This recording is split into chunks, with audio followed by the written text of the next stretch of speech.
¿Cómo está? Muy buenos días. Casi nos toca, pues de manera simultánea, no casi nos toca, nos está tocando de manera simultánea 7 días a la ceremonia allá en Washington del sorteo para el Mundial 2026. Allá está la presidenta Claudia Sheinbaum, va a participar en esta ceremonia y luego va a tener una reunión, Obed, con Donald Trump y también con el primer ministro de Canadá. Pero nosotros vamos a estar, por supuesto, pendientes de lo que ocurra allá y si hubiera alguna cosa extraordinaria, aquí se lo vamos a transmitir. Por lo pronto, sea usted bienvenido a 7 días. Obed, ¿cómo estás? ¿Qué tal, Álvaro? Así es, están ahorita ya reunidos, digamos, los 3 mandatarios de los 3 países anfitriones de la Copa Mundial que se va a llevar a cabo el próximo año. Están reunidos en el Kennedy Center a unos cuantos minutos de que se determine cómo va a ser la conformación. Los 48 equipos que van a contender en cómo se van a repartir en los distintos grupos. Fuera de eso es importante porque será la primera vez que se vean, digamos, cara a cara, que compartan un acto público la presidenta Claudia Sheinbaum Pardo y el presidente estadounidense Donald Trump. Recordemos que la última vez es cuando iban a tener esta reunión allá en Canadá, precisamente en la cumbre, me parece que fue el G7, ¿sí? de esta cumbre que Trump tuvo que cancelar de último minuto y decir cuando le pide a Sheinbaum que sino que pasara de regreso ahí a verlo. Evidentemente eso no ocurre, será esta primera ocasión y como dices, Álvaro, si llegara a suceder algo que fuera necesario reportar, lo reportaremos aquí. Y en todo caso, en punto de las 2 de la tarde, usted va a recibir toda la información de este acontecimiento con Romina Gándara y con Blanca a las 2 de la tarde. Con Blanca Juárez a las 2 de la tarde. Sí, Blanca Juárez a las 2 de la tarde. Y naturalmente nos vemos con usted en la tarde también a las 6, Alejandro Páez Varela y su servidor. Por lo pronto, vaya semanita, Obed, para no solamente Alejandro Gertz Manero, para el país, diría yo. En una semana radicalmente se transformó en su cúpula la Fiscalía General de la República. Ya lo habían reportado. Así llega Ernestina realmente desde el momento en que el último acto de Alejandro Gertz Manero al frente de la Fiscalía fue colocar a Ernestina Godoy Ramos al frente de una de las fiscalías especiales para que en los hechos asumiera como responsable. Desde ahí ya estaba trazado, lo habíamos dicho, era lo que tendría que ocurrir, lo que iba a ocurrir. Ernestina Godoy Ramos como fiscal, sobre todo cuando la presidenta ha insistido mucho en la palabra coordinación, sobre todo cuando ella junto con Omar García Harfuch habían trabajado previamente en la Ciudad de México teniendo niveles de reducción de los delitos de alto impacto, pues eso se veía que es lo que iba a ocurrir, Álvaro. Pero no solamente es estar al frente de la fiscalía, lo que va a hacer la hoy fiscal Ernestina Godoy Ramos, sino es recibir una serie de pendientes que tuvieron ahí ahora sí que durmieron el sueño de los injustos durante 7 años en los que pues Alejandro Gertz Manero los dejó ahí, que ni siquiera que avanzar en calle estuvieran flotando los casos, ¿no? O que de plano se cayeran. También ese es parte de la evaluación que se le debe hacer al fiscal general de la República hace una semana descabezado, y hay que decirlo con toda claridad por la presidenta de México. Sí, le ofrece una embajada porque había que encontrar una salida como la quería, digna, Alejandro Gertz Manero. Se ha convertido el Servicio Exterior mexicano también en un resumidero de basura política del PRI, del PAN, de Morena mismo, y sin embargo es preferible que se vaya a una embajada a seguir haciéndole el daño como fiscal general de la República. Ahora, Ernestina Godoy recibe la pudrición de esa fiscalía.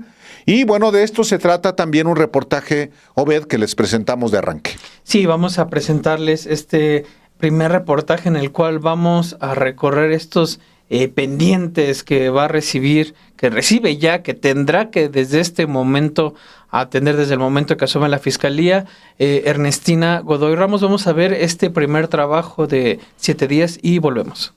La nueva fiscal de la República, Ernestina Godoy Ramos, asume su cargo con un cúmulo de asuntos de alto nivel que estuvieron prácticamente paralizados durante los 7 años de gestión de Alejandro Gertz Manero en la Fiscalía General de la República. Estos casos incluyen investigaciones a políticos como Enrique Peña Nieto, Alejandro Moreno Cárdenas y Francisco García Cabeza de Vaca, así como tramas de corrupción como Odebrecht y redes de factureros y huachicol fiscal, además de expedientes relacionados con el crimen organizado como el caso Ayotzinapa, la operación de la Barredora y el secuestro de Ismael El Mayo Zambada. Godoy Ramos formará dupla con Omar García Harfuch, secretario de Seguridad y Protección Ciudadana, con quien ya coordinó esfuerzos en la Ciudad de México para reducir la incidencia delictiva. Entre los rezagos más notorios se encuentran las investigaciones contra figuras políticas. La Fiscalía General de la República de Gertz Manero investigó al dirigente nacional del PRI, Alejandro Moreno Cárdenas, por enriquecimiento ilícito, desvío de fondos, fraude fiscal, entre otros, pero nunca solicitó formalmente el juicio de procedencia ante el Congreso para retirarle la inmunidad. En el caso del exgobernador panista de Tamaulipas, Francisco Javier García Cabeza de Vaca, la Fiscalía sí solicitó su desafuero, pero el Congreso local, dominado por el PAN, se negó a confirmarlo. Cabeza de Vaca se encuentra prófugo con una orden de aprehensión y una ficha roja internacional en su contra, y su proceso para determinar la ejecución de la orden fue atraído por la Suprema Corte de Justicia de la Nación. Otro caso estancado es la investigación sobre el presunto financiamiento ilícito del documental El populismo en América Latina. La Fiscalía General de la República, a través de la Fiscalía Especializada en Materia de Combate a la Corrupción, investigó un esquema en el que la transnacional OHL habría transferido 186 millones de pesos a una empresa, la cual a su vez canalizó recursos para la realización del documental, cuyo objetivo era supuestamente evitar el triunfo electoral de Andrés Manuel López Obrador en 2018. A pesar de que la Fiscalía abrió una carpeta de investigación tras denuncias de la Unidad de Inteligencia Financiera y el INE y el Tribunal Electoral del Poder Judicial de la Federación ya habían sancionado a algunos implicados por contratación ilegal de espacios, nunca se hicieron públicos los avances del caso. El emblemático caso Odebrecht, que Gertz Manero prometió esclarecer, se ha convertido en un laberinto sin sentencias significativas. De los más de 70 involucrados, solo un exlegislador fue encarcelado temporalmente. El principal implicado, Emilio Lozoya Austin, exdirector de Pemex, sigue su proceso en arresto domiciliario desde febrero de 2024 con las acusaciones debilitadas por la pérdida de pruebas clave. En cuanto a las investigaciones contra el expresidente Enrique Peña Nieto por lavado de dinero y enriquecimiento ilícito, la Fiscalía había informado de al menos 3 carpetas. No obstante, Gertz Manero confirmó que estas no se judicializaron, argumentando que las autoridades denunciantes, incluida la Unidad de Inteligencia Financiera, no ratificaron las pruebas, a pesar de que la propia Fiscalía había señalado la existencia de una investigación en curso. La nueva fiscal también hereda casos de crimen organizado y corrupción compleja. En el caso Ayotzinapa, a pesar de que la Fiscalía de Gertz Manero obtuvo órdenes de aprehensión contra funcionarios clave como el exprocurador Jesús Murillo Caram,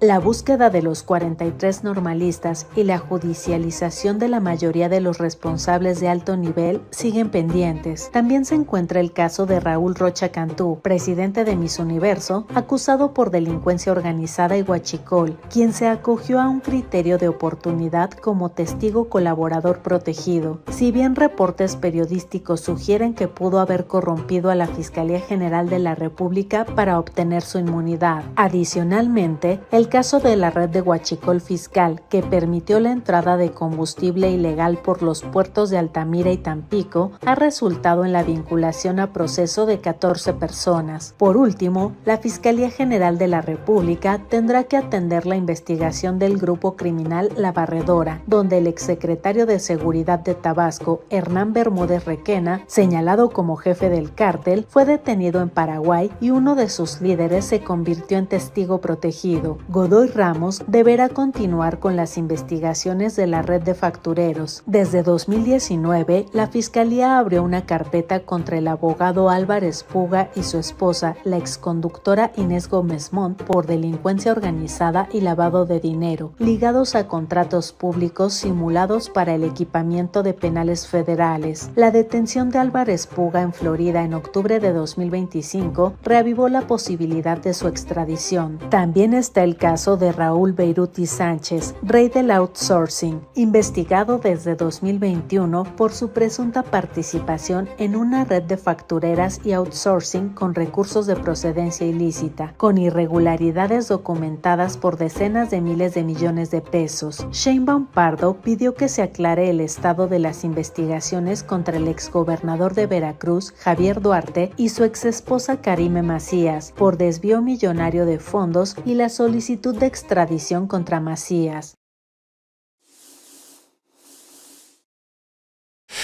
Es que estaba yo viendo aquí en mi teléfono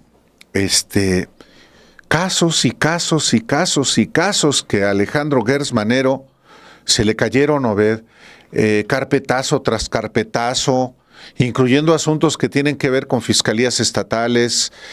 Y la verdad es que le presentamos a usted esta información porque pensamos que es, sí, de interés público que usted sepa, que sepan los mexicanos, que ya la permanencia de Alejandro Gertz Manero hubiera sido todavía más desastrosa de lo que de por sí fue en casi 7 años de gestión. Y carajo, una tras otra, Obed.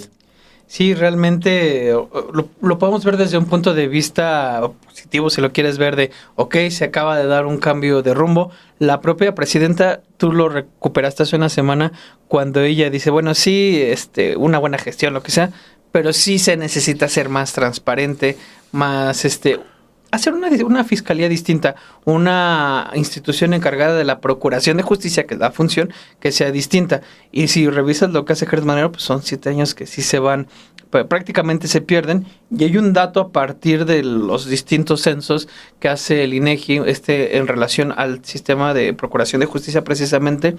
Lo que encuentran, Álvaro, es que pues prácticamente si comparamos el desempeño de la Fiscalía General con el de 29 fiscalías, ahorita digo porque 29, lo que encuentra nuestra compañera Romina Gándara es que la Fiscalía General de la República prácticamente dio en mayor proporción carpetazo a los casos sin ejercer acción penal, es decir, cierro los casos y hasta ahí, que casi el doble que 29 fiscalías del país. Pues al menos es una cifra que te llama la atención, particularmente en el contexto que señalas, en el cual lo que nosotros sabemos, si los casos de mayor interés público, los casos mediáticos, se cayeron, no llegaron al menos en estos 7 años que estuvo en sentencias a favor de los casos que presentaba la Fiscalía General de la República, pues a nivel de proporción de los demás casos, pues lo que estamos viendo es que fueron de carpetazo en carpetazo, sin nada, sin no tener ningún resultado concreto del cual poder hablar, Álvaro. Que hay muchas razones por las cuales no hay un ejercicio de la acción penal. Claro. Pero el dato en sí mismo es de mucha relevancia. Le presentamos este trabajo de nuestra compañera Romina Gándara.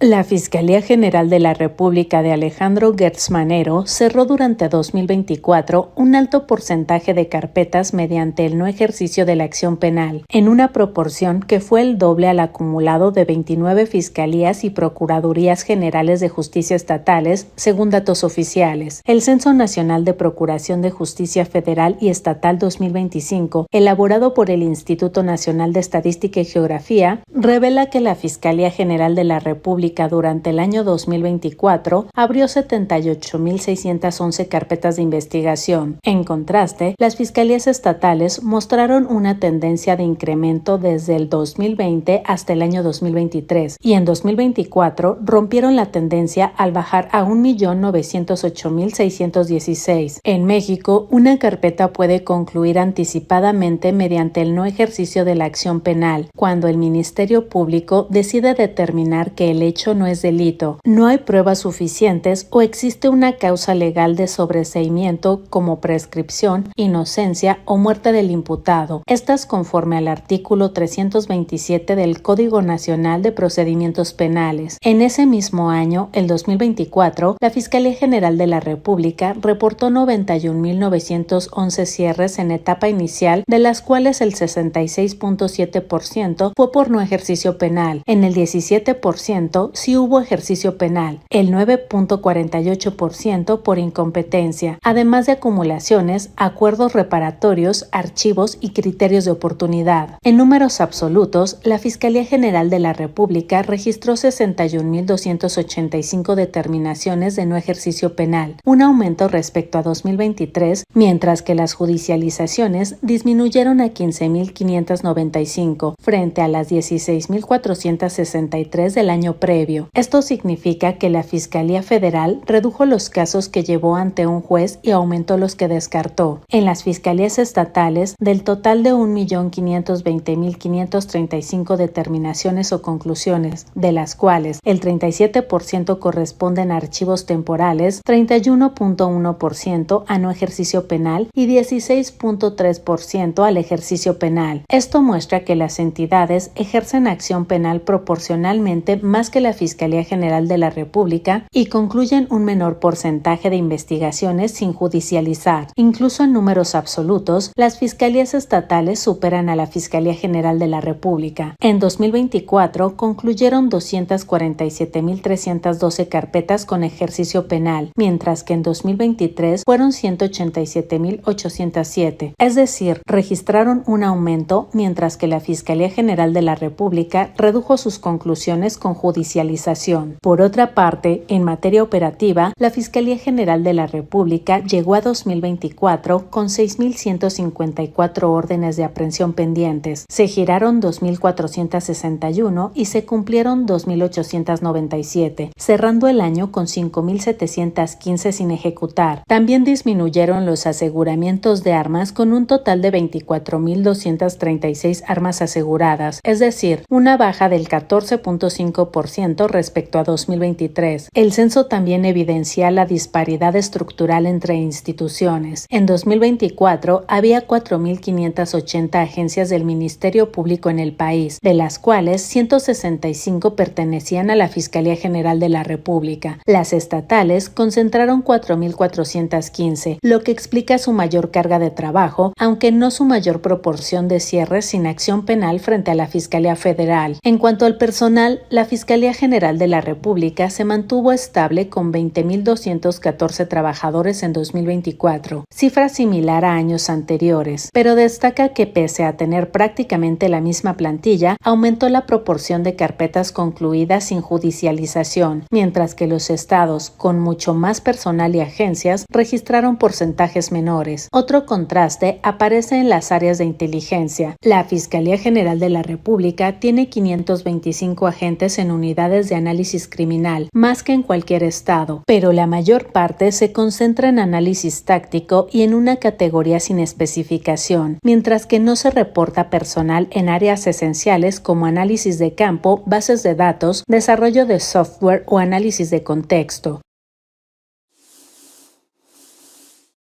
Solo para mantenerlos al tanto, sigue esta ceremonia del sorteo. Ya Gianni Infantino, el presidente de la FIFA, ya saludó a la presidenta Claudia Sheinbaum Pardo, al presidente Donald Trump y al primer ministro de Canadá, Mark Carney. Cada uno está sentado en distinto lugar. La presidenta Claudia Sheinbaum Pardo es acompañada este día por el subsecretario de América del Norte, Roberto Velasco, y también evidentemente por el embajador Esteban Moctezuma. Sabemos que en el evento también se encuentra el gobernador la jefa de gobierno de la Ciudad de México, Clara Brugada, está allá en el evento. También está el gobernador de Jalisco, Pablo Lemus, y el gobernador de Nuevo León, Samuel García, que son las 3 ciudades en las cuales van a tener presencia México. Las 3 ciudades a donde va a recibir los partidos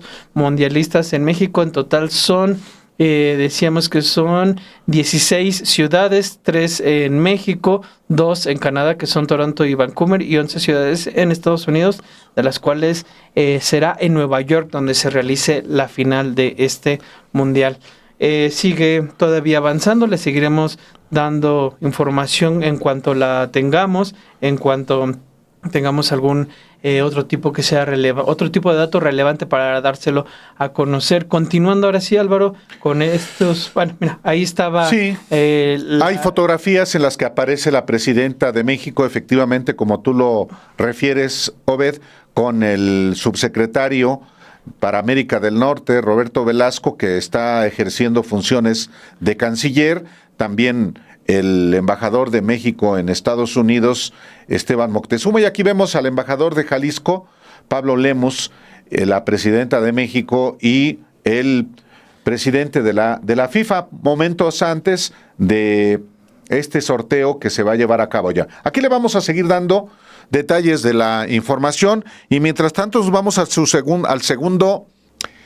tercer tema del día de hoy, 7 días, Obed. Así es solo para una cuestión, porque decías tú, está en funciones de canciller, está en funciones porque no hay que olvidar que Juan Ramón de la Fuente pidió licencia por una intervención. Se sometió a una operación, a una cirugía de la espalda, entonces está ahora Roberto Velázquez sustituyéndolo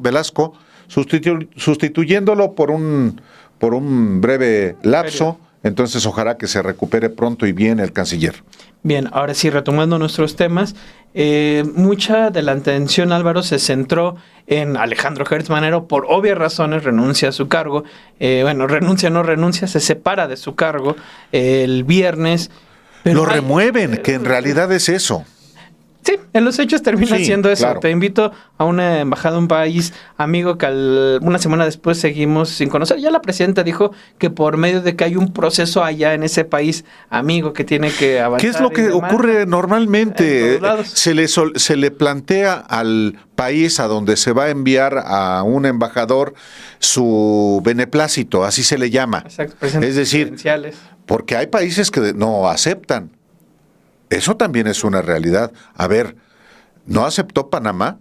Es cierto. Al historiador Pedro Salmerón. Pedro Salmerón, exacto. Entonces, sí, también por una campañita que le hicieron a Salmerón, hay que decirlo.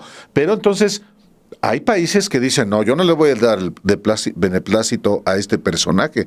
Si a México le mandaran un embajador de Israel, por ejemplo, que justifica, bueno, es que todos lo justifican, sí, pero un asesino. A ver que te mandaran cuánto. Sí, pues sí. Sí, entonces dicen, no, queremos tener buenas relaciones, pero este no.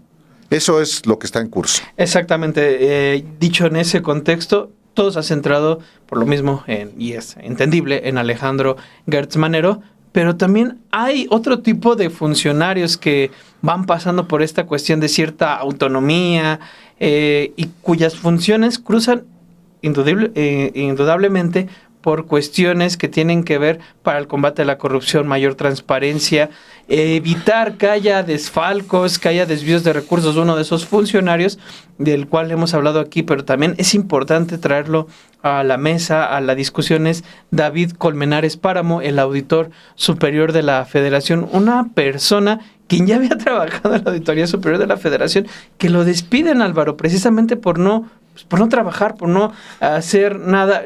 Termina regresando y regresa como titular de la Auditoría Superior de la Federación, impulsado por el PRI con votos de Morena. Y lo que termina siendo esta gestión, lo que hemos visto es el desmantelamiento de la auditoría mediante otro tipo de funciones que han sido muy criticadas, que él se dedica mucho a la prevención y le han dicho, señor, usted no tiene que dedicarse a la prevención, usted lo que necesita dedicarse y firmar convenios con gobiernos y demás. De hecho, señores, lo que usted tiene que hacer es auditar los recursos. federales que reciben instituciones, gobiernos y demás, Álvaro. Sí, hay que decirlo, por si usted no lo sabe. La Auditoría Superior de la Federación depende del Poder Legislativo, específicamente de la Cámara de Diputados, que elige al Auditor Superior de la Federación, que es una institución encargada de revisar que todo el dinero público de carácter federal se aplique de manera correcta, y si hay alguien que se lo roba, pues para eso está la Fiscalía, para identificar dónde se lo roban y presentar las denuncias contra los corruptos. Eso hay que decirlo en primer lugar. Luego, si no hace su trabajo, pues están felices los funcionarios federales, porque no les hacen, no identifican las corruptelas. Están felices los gobernadores, que reciben también recursos federales, y los presidentes municipales. Y eso es lo que ha pasado con David Colmenares Páramo, que fue electo, pues sí es un priista, que fue avalado por el grupo parlamentario de Morena en la Cámara de Diputados en 2018. ¿Quiere reelegirse? ¿A poco Morena va a apoyarlo? Bueno, eso quiere Ricardo Monreal y los corruptos. Eso no puede seguir así. Y le presentamos a usted justamente este trabajo sobre oaxaqueño tranza rodeado de corruptos. Veamos. El caso de Alejandro Gertz Manero no es el único que agrava la impunidad. Otro caso similar es el del Auditor Superior de la Federación, David Colmenares Páramo. Ambos comparten características que garantizan impunidad. Se apoderaron del control de sus instituciones, son grandes amigos de la oposición, lo que explica la poca crítica que reciben, y han tenido una buena relación con el cuestionado oficialista Ricardo Monreal Ávila. La Auditoría Superior de la Federación redujo drásticamente el número de denuncias penales presentadas ante la Fiscalía General de la República debido a cambios normativos hechos por Colmenares. Genaro Lozano, exauditor que renunció en 2021, advirtió que su reelección en 2026 sería una tragedia para el combate a la corrupción, al señalar que a Colmenares no le interesa realmente esta lucha. La ASF, vigilada por la Cámara de Diputados, debe renovar su dirección en marzo de 2026. Colmenares,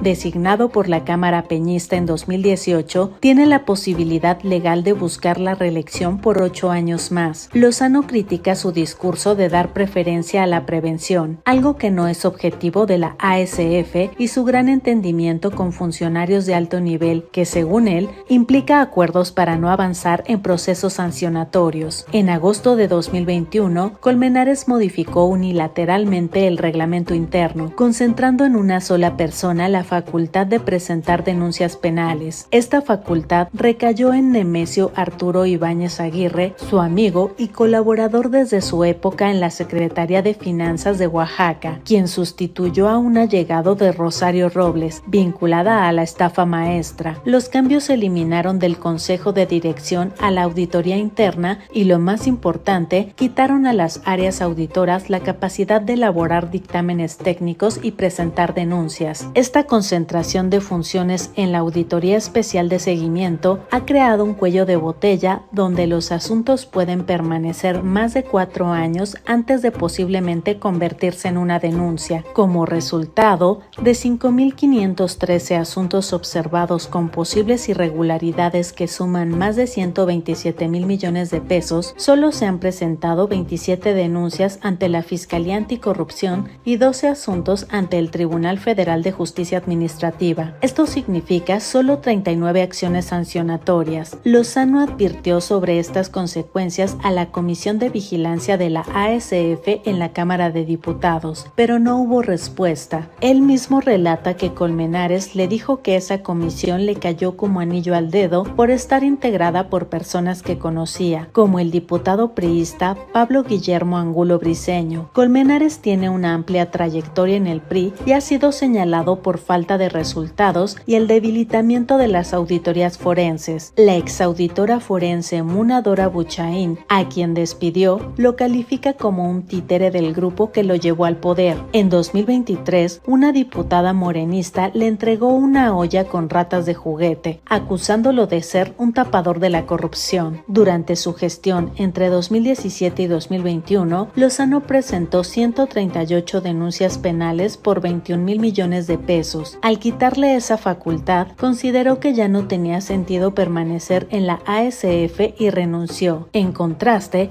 Emilio Barriga, exauditor de gasto federalizado que aspira a suceder a Colmenares, presentó muy pocas denuncias cuando tenía la facultad de hacerlo. Barriga defiende su proyecto de modernización y universalidad de las auditorías usando tecnología. Sobre su salida de la ASF, afirma que tiene un proyecto diferente al de Colmenares y que por respeto a la institución contenderá desde fuera. Sin embargo, Lozano señala que en los informes de Barriga se omitían los nombres de las empresas fiscalizadas, lo que genera opacidad. Existe un ambiente general de opacidad en la ASF. Lozano recuerda que siempre hubo resistencia a transparentar información solicitada por ciudadanos a través del INAI. Además, los dictámenes de solventación que determinan si un asunto observado se aclaró o no son públicos, lo que impide al escrutinio sobre el cierre real de las fiscalizaciones. La etapa de seguimiento está regulada, pero si un asunto no se solventa, pasa al área de investigaciones, donde puede dormir mucho tiempo, años.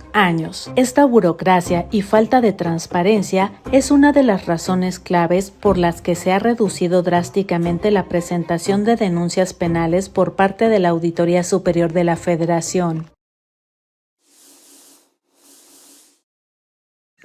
Pues. De risa y también de coraje.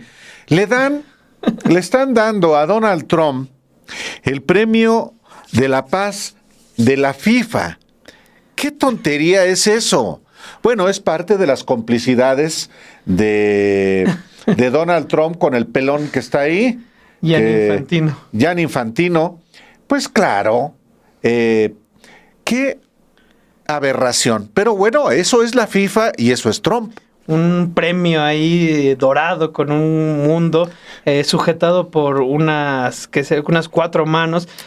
Muy similar a la Copa del Mundo en la forma, es más grande. Le entregan también su medalla que se está poniendo él mismo, Donald Trump. Le dan su propio premio. Ahora sí que si no le dieron el premio Nobel de la Paz, no se preocupe, Gianni Infantino le va a dar el premio FIFA. Por eso, si le dieron el premio Nobel de la Paz a María Corina Machado, que no le den este premio de chocolate a Donald Trump, ¿no? Hasta ya se puso solito su medalla, quién sabe qué le está diciendo pues sí. Infantino. Bueno, es la corrupción de la propia FIFA, ¿eh? Claro, que ahí es importante, lo platicamos fuera del aire. Si el mundial es en 3 países y es a fuerzas México y Estados y Canadá se sumaron a esta fórmula, fue porque Estados Unidos por sí solo no estaba reuniendo los votos para vencer en su momento a Marruecos. Se junta con esto México y Canadá ofrecen, digamos, una mejor oferta y es por eso que ganan los 3. No me importan los premios, me importan las vidas, dice Donald Trump, este sujeto que ha ordenado al ejército de su país bombardear embarcaciones en el Caribe y en el Pacífico, matando a personas que él y su ejército dice que son narcotraficantes y que no hay ninguna evidencia de eso. Entonces, es de risa, si no fuera indignante, Obed, pero bueno, eso es lo que está pasando hoy en tiempo real allá en Washington y pues sigue la ceremonia. En cuanto tengamos imágenes que podamos transmitir, si es que de esta premiación, se las haremos llegar y es... Pero no, tienes razón y se da justamente en este contexto en el que su secretario de guerra, llamado así por el propio Donald Trump, está siendo investigado por ejecuciones extrajudiciales fuera de Estados Unidos en aguas internacionales de personas que ellos dicen que son narcotraficantes cuando no hay pruebas de eso, Álvaro. y que ya se presentó una queja, una denuncia ante la Comisión Interamericana de Derechos Humanos, que forma parte de la Organización de Estados Americanos que controla Estados Unidos. Entonces yo veo muy remoto que pueda proceder eso. En todo caso, ahí está, son hechos violatorios de los derechos humanos por parte del gobierno y del ejército de Estados Unidos, y ojalá que por lo menos se avance en el esclarecimiento de estos crímenes. Dice Gianni Infantino al momento de premiar a Donald Trump: este premio es como reconocimiento a sus acciones para promover la paz y la unidad en todo el mundo. ¡Qué estupidez!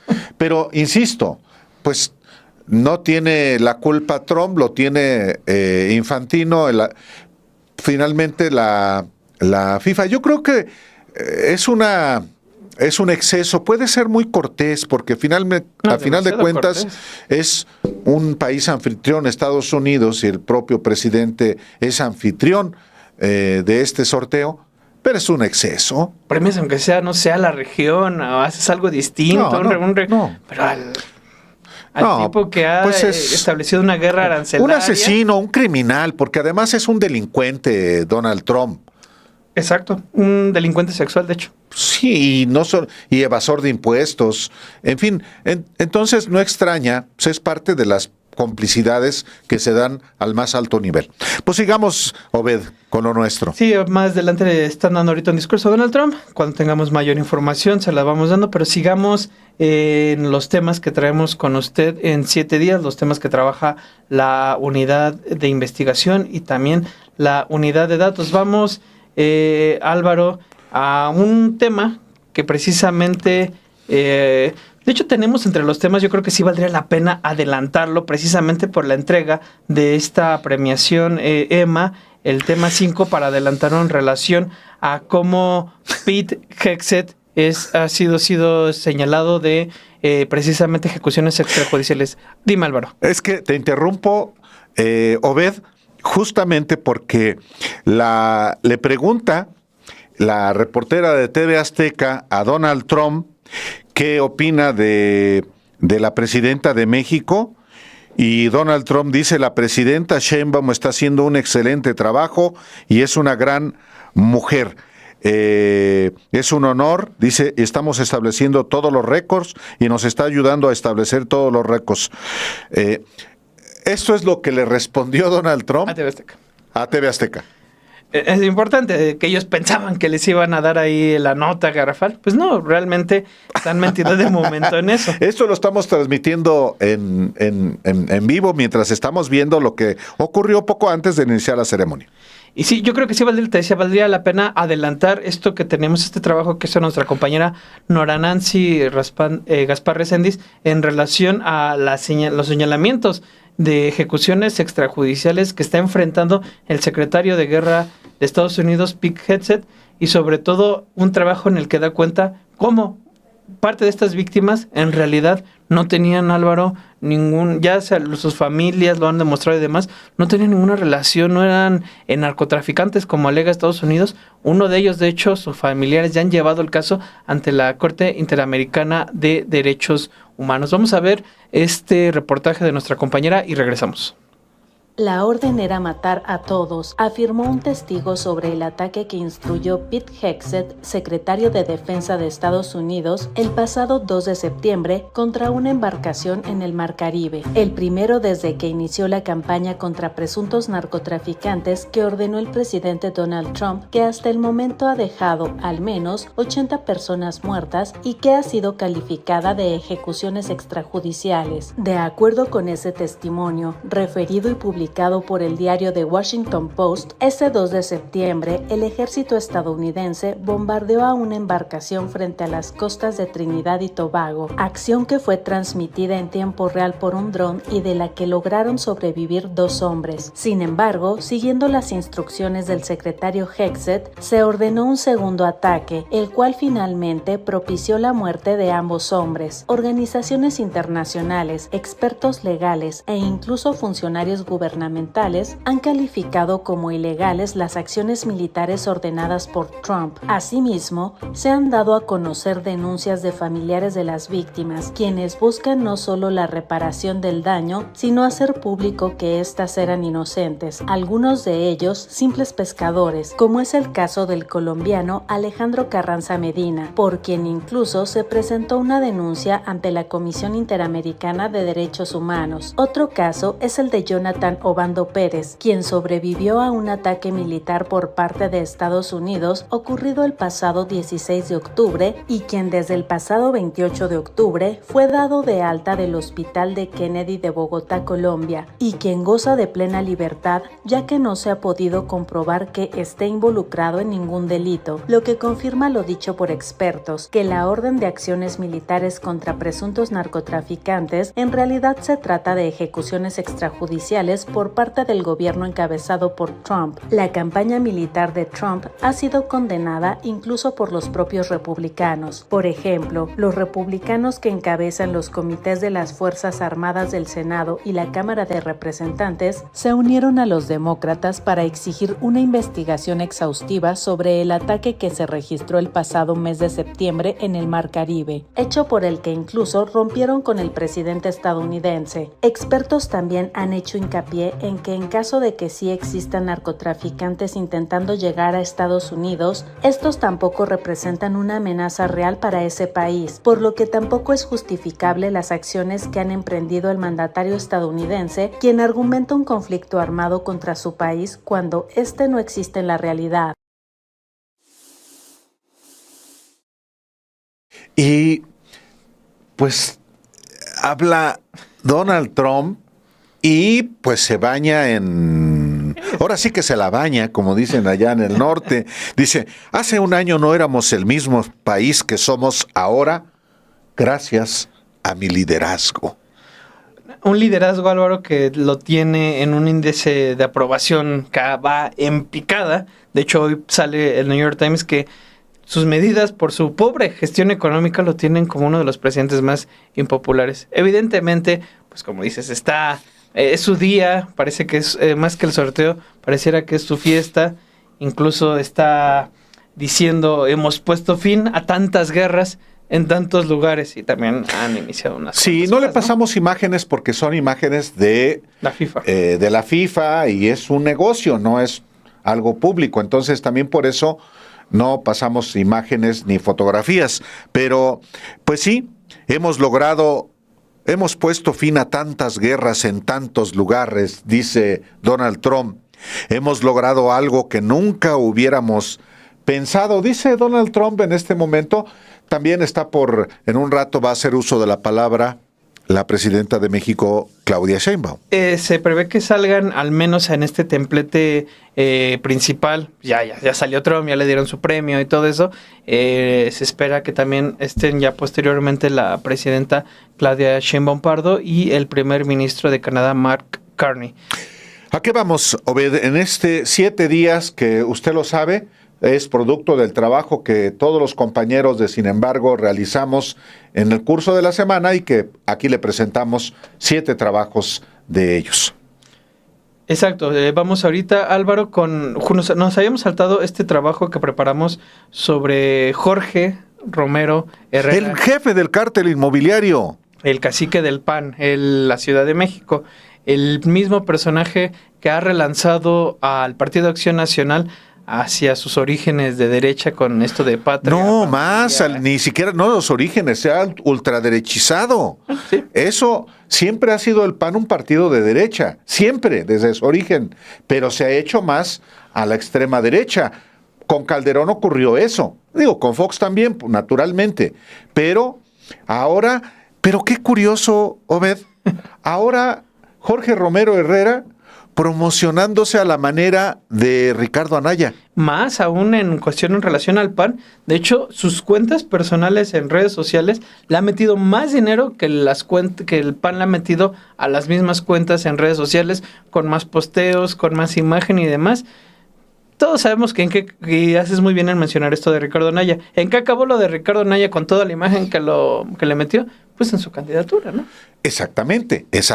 Primero, cuando Gustavo Madero lo deja un rato Se apañó. y que apaña todo. Bueno, ahora usted ve en la pantalla de sus televisor, aparece la imagen de Jorge Romero, este mafioso político capitalino, que, también en redes sociales está volcado. Totalmente, es esta misma estrategia, muy similar también a lo que hace Alito, y medio extraño, pero él en este relanzamiento lo aprovechó pues, también para relanzarse. Vamos a ver este trabajo, Álvaro, y regresamos a este trabajo de nuestra compañera Montserrat Antúnez. El dirigente del Partido Acción Nacional, Jorge Romero Herrera, gastó más de 4 millones de pesos en anuncios para publicitarse en sus perfiles personales de Facebook e Instagram durante su primer año al frente del partido. La inversión es más del doble de lo que el PAN destinó en anuncios para las mismas redes sociales y en el mismo periodo. Los datos disponibles en la biblioteca de anuncios de Meta del 10 de noviembre de 2024, cuando panistas eligieron a Jorge Romero como dirigente hasta el 27 de noviembre de 2025 muestran que el exdiputado destinó un estimado de 4.243.000 pesos en 149 anuncios para sus redes sociales. En contraste, el PAN pagó un estimado de 1.849.214 pesos por 86 anuncios para Facebook e Instagram en sus propias redes durante el mismo lapso. La inversión millonaria de Jorge Romero, quien recibe del PAN un sueldo neto mensual de 187.500 pesos, se da en un cambio de imagen para el partido que incluye, entre otras cosas, un cambio de logotipo y la apertura a candidaturas ciudadanas. En ese contexto, los contratos que el PAN transparenta en lo que va de 2025 muestran que ha destinado al menos 32.8 millones de pesos para su estrategia digital y publicidad. El contrato más costoso que el partido reporta hasta el momento es por 10.9 millones de pesos con la agencia Sin Estación y que fue descrito como estudios de escucha digital cuantitativa y cualitativa basado en Big Data en redes sociales respecto al posicionamiento de Acción Nacional, mientras que para crear una aplicación destinada a afiliar a más gente, el PAN reportó el pago de 4.6 millones de pesos a la empresa Comuna 18. Con el impulso a una estrategia digital,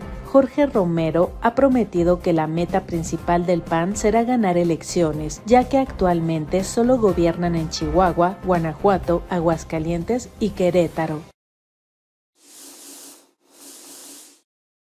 Nos seguimos monitoreando evidentemente lo que está ocurriendo en Washington en esta ceremonia de sorteo del Mundial de la FIFA para el Mundial 2026, y si hay algo relevante, naturalmente se lo vamos a informar a usted.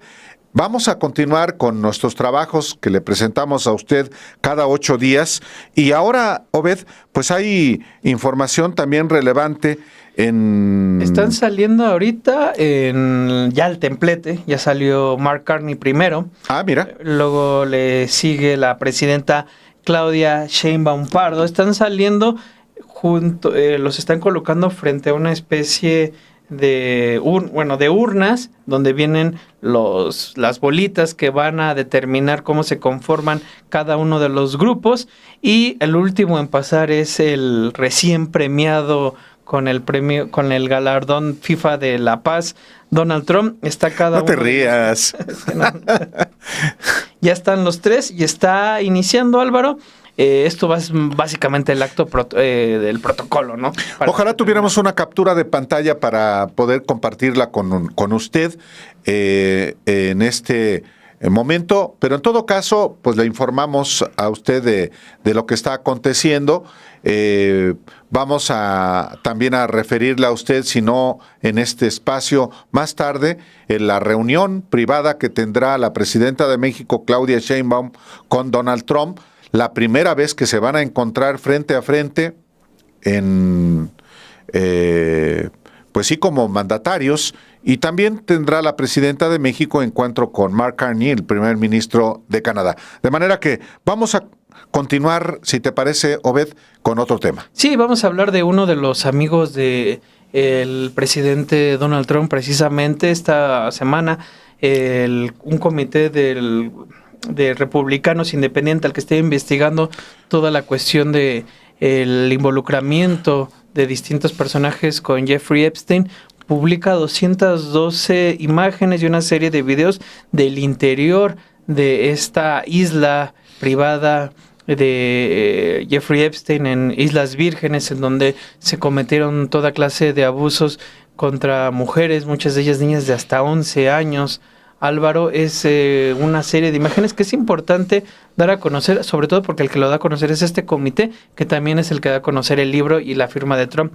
Vamos, si te parece, a ver este reportaje y regresamos a comentar lo que están hablando los presidentes de los 3 países.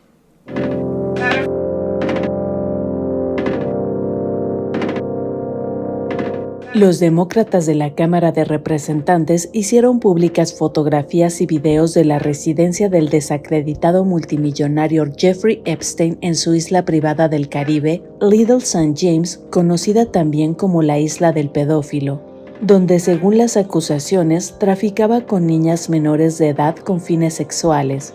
Epstein, quien también poseía propiedades en Manhattan y Palm Beach, Florida, fue propietario de 2 islas en las Islas Vírgenes estadounidenses, siendo Little St. James el centro de las alegaciones de abuso sexual de adolescentes durante casi 2 décadas. Esta publicación de un archivo de más de 100 fotografías y 4 videos de su casa aislada parece ser un intento de los demócratas para incrementar la presión sobre el Departamento de Justicia y lograr que divulgue todos los archivos de investigación sobre el condenado delincuente sexual tras la reciente promulgación de una ley que exige dicha acción.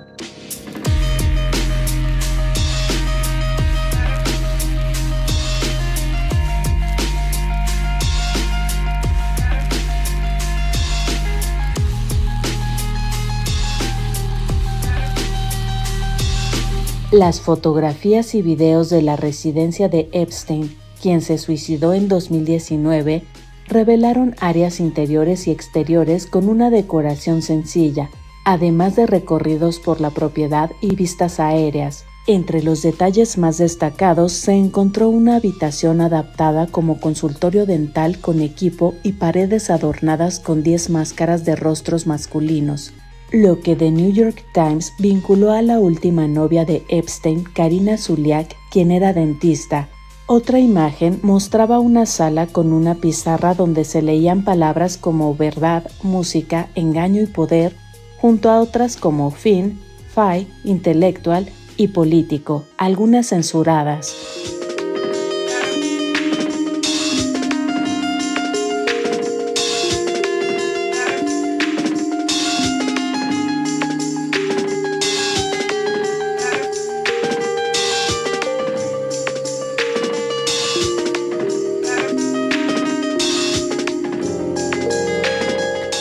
La difusión de este material inédito por parte de los demócratas del Comité de Supervisión del Congreso fue descrita como una mirada desgarradora tras las puertas cerradas de Epstein, y tuvo lugar mientras Washington esperaba la publicación obligatoria por ley de los archivos de Epstein por parte del Departamento de Justicia. El representante demócrata Robert García explicó que la publicación de estas fotos y videos tomada en 2020 después de la muerte del magnate, busca garantizar la transparencia pública en la investigación y ayudar a reconstruir el panorama completo de los horribles crímenes de Epstein.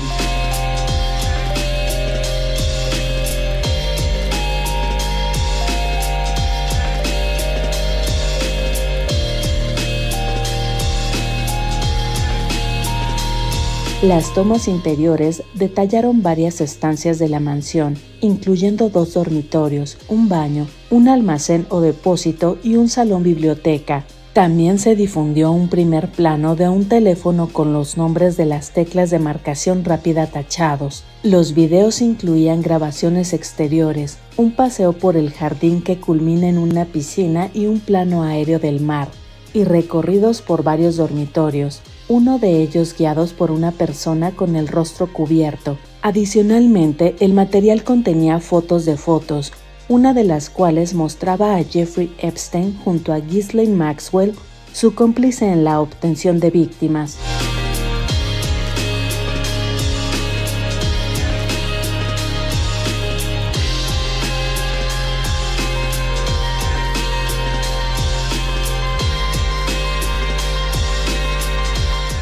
Little St. James fue el lugar de residencia de Jeffrey Epstein y el epicentro de un esquema de tráfico sexual que se extendió por décadas. El gobierno de las Islas Vírgenes denunció en diciembre de 2022 que Epstein y sus acusados conspiraron para llevar a cabo una extensa empresa criminal, utilizando propiedades y compañías en las Islas Vírgenes para ejecutar y ocultar su plan. Decenas de mujeres y niñas jóvenes fueron traficadas, violadas y agredidas sexualmente en esta isla privada, una actividad que continuó hasta 2018. La fiscal general Denise N. George señaló que Epstein utilizó su residencia para ocultar y expandir su actividad criminal, y se alegó que en julio de 2018 impidió la entrada a investigadores del Departamento de Justicia, afirmando que el muelle era su puerta principal.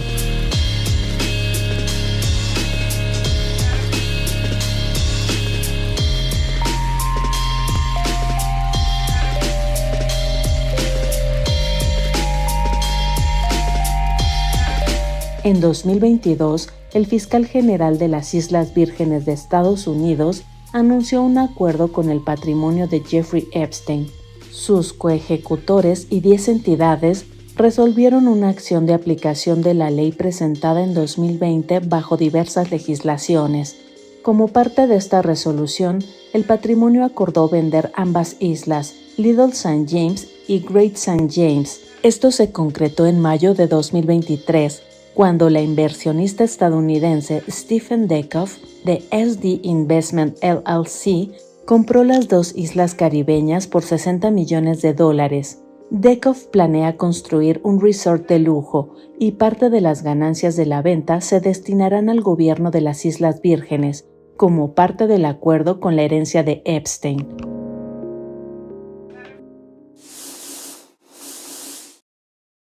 Bueno, al mismo tiempo que estamos al pendiente del programa, de los trabajos que aquí le presentamos, estamos monitoreando el sorteo. Ya concluyó, hizo uso de la palabra la presidenta Claudia Sheinbaum Obed y habló en español, dijo que estamos orgullosas de recibir por tercera ocasión, por tercera vez la Copa Mundial. México es un país extraordinario, bello, mágico, y millones visitarán nuestra nación. Además quiero decirles que tenemos un pueblo extraordinario, trabajador y algo especial. Nosotros disfrutamos del juego de pelota desde tiempos ancestrales. Y sí, comenzó y además es verdad. O sea, antes de la llegada de los españoles aquí se jugaba pelota. Es uno de los antecedentes más remotos que existen sobre un juego de pelota. Eran estos juegos de la pelota, ¿sí? Que eran con la cadera pelota. Así es. Un poco de goma. De hecho, hay intentos en algún tipo de revivir este tipo de deporte de manera más profesional. Está medio canijo. Sí, es complicado, evidentemente. Digamos, finaliza la participación de estos, la presidenta Claudia Sheinbaum Pardo, que como dices habla en español, de Donald Trump y del primer ministro Mark Carney. Cada uno de ellos sacaba una bola que quiero entender que ya estaba previamente seleccionada, porque Trump saca la de Estados Unidos, Mark Carney la de Canadá y Sheinbaum la de México, que va a ser cada uno cabeza al ser cabeza de grupo. Exacto, ser locales es cabeza de grupo. México va a ser cabeza de grupo A. Entonces, son 12 grupos, cada uno de 4 países. Veremos quién nos tocan. Ahí está la imagen en la que están los 3 mandatarios. Cada uno saca esta bolita. Ahí está Gianni Infantino. Cada uno da un distinto mensaje. Y también ya nos tiene Bianca, nuestra productora Bianca Estrada, esta foto del premio que le dan a Donald Trump para no dejarla pasar. Ese premio del FIFA de la Paz que le otorgan este viernes al ¡Qué presidente horror! estadounidense, y esa medalla que ven que se coloca él mismo es lo que también se vuelve uno de los momentos, o seguramente será de los momentos clave de este acto protocolario. Ya bajan del templete los 3 mandatarios y se van a reunir. Álvaro, ya se ven por primera vez en un acto público y posteriormente tendrá lugar la reunión privada. Sí, ya le daremos más detalles más tarde en los espacios de Sin embargo, tanto como en a las 2 de la tarde con Romina Gándara y Blanca Juárez, y nos vemos también a las 6 de la tarde en Los Periodistas. Por lo pronto, lo dejamos también con el 7º trabajo que le entregamos en la semana y que tiene que ver con lo que pasó. Mañana será 8 días con la reaparición de Andrés Manuel López Obrador, que volvió a agitar el país y sus malquerientes echando espuma por la boca por este libro, Boved, Grandeza. Sí, Grandeza, es una reseña que le preparamos sobre este libro, un libro en el que hace una serie de críticas ahí, y si puede leerlo, la verdad, tienen cosas muy, muy interesantes. Ya está circulando. Ya está circulando. Desde ayer ya lo puedes escuchar Sí, y circulaba desde antes en pirata. Uh-huh, sí, también. Sí. Y ya hoy se presenta, digamos, a su venta en la FIL de Guadalajara, y los próximos días se irá circulando primero en las grandes ciudades y luego... Y déjame hacer un comercial, también en la FIL de Guadalajara este sábado a la 1 de la tarde estaremos Alejandro Páez Varela y su servidor, allá en la FIL de Guadalajara, en el salón del poeta Enrique González Martínez. Y mañana no se pierda la transmisión especial que vamos a realizar aquí en Sin embargo al aire. Acompañaré a mi compañera Daniela Barragán, a la jefa de la unidad de datos, en esa transmisión especial con motivo de los 7 años de, ahora sí que el inicio de los gobiernos de la 4ª transformación, Álvaro. Dejamos con Andrés Manuel López Obrador y esta reseña y nos vemos dentro de 8 días.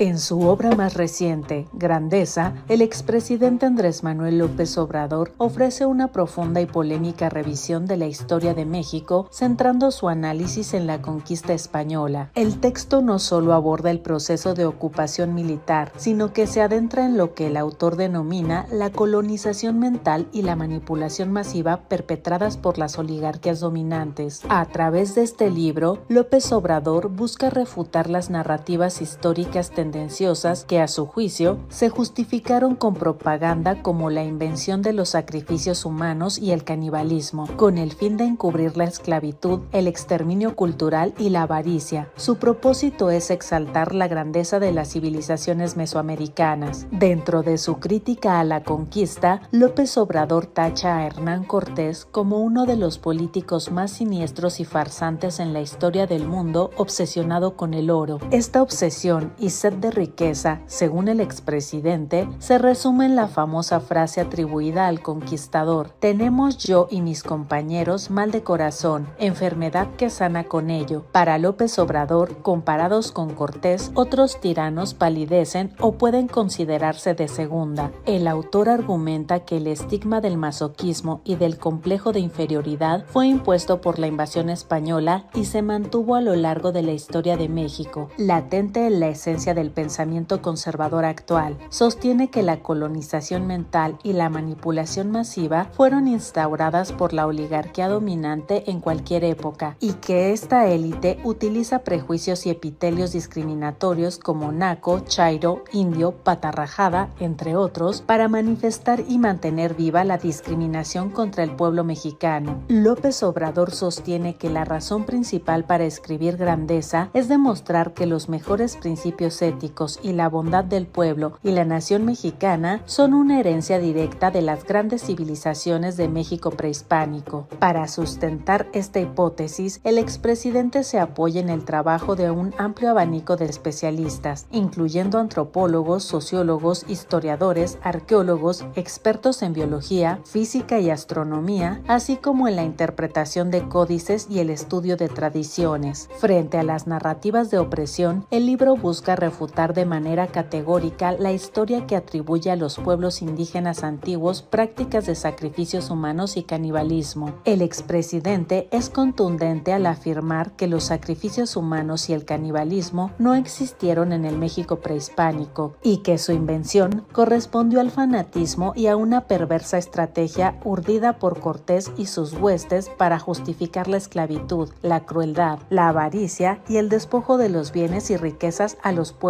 originarios. López Obrador critica a figuras como el naturalista Charles Darwin por alinearse con el pensamiento conservador de su tiempo, al insistir en la barbarie y la civilización y culpar a los pobres de la sobrepoblación. Señala que la pretensión de diferenciar entre salvajismo y civilización es en esencia un asunto de interés político y económico utilizado históricamente por los europeos y sus intelectuales para justificar conquistas, esclavitud y genocidios. Concluye que la conquista fue un proceso de pocas batallas y más escaramuzas, traiciones, asesinatos y masacres, y que el gobierno monárquico y el periodo colonial significaron desdicha y corrupción.